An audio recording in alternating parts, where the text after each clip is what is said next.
Hello everyone, সবাই কেমন আছেন? আমার নতুন একটা ভিডিওয়ে সকলকে স্বাগত জানাই। সকাল সকাল স্নান সেরে শুদ্ধ বস্ত্রে পুজো দিয়ে এবার চলে এসেছিলাম একটু খাবার নিতে। খাবারের মধ্যে এখানে নিয়েছিলাম কচুরি আর একটু গরম গরম জিলিপি।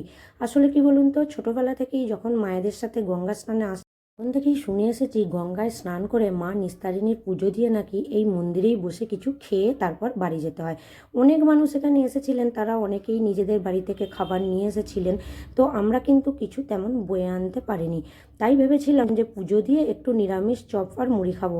সেটা আর হয়ে উঠলো না, নিয়ে এলাম কচুরি আর দেখলাম গরম গরম বেশ কড়া ফাঁকে ঝিলিপি বাজছিল।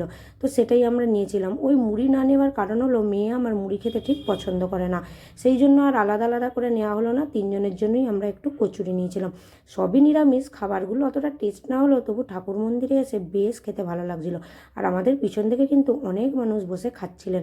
ওই যে বললাম, সবাই যে যার মতো খাবার এনেছিলেন, আবার কেউ কেউ কিনেও খাচ্ছিলেন। এখানে বেশ বসে খাওয়ার মজাটাই আলাদা, জানেন তো। জানি না, হয়তো মায়ের কিছু মাহাত্ম্য আছে, সেই জন্যই মানুষ হয়তো এখানে এসে এতটা শান্তি পায়।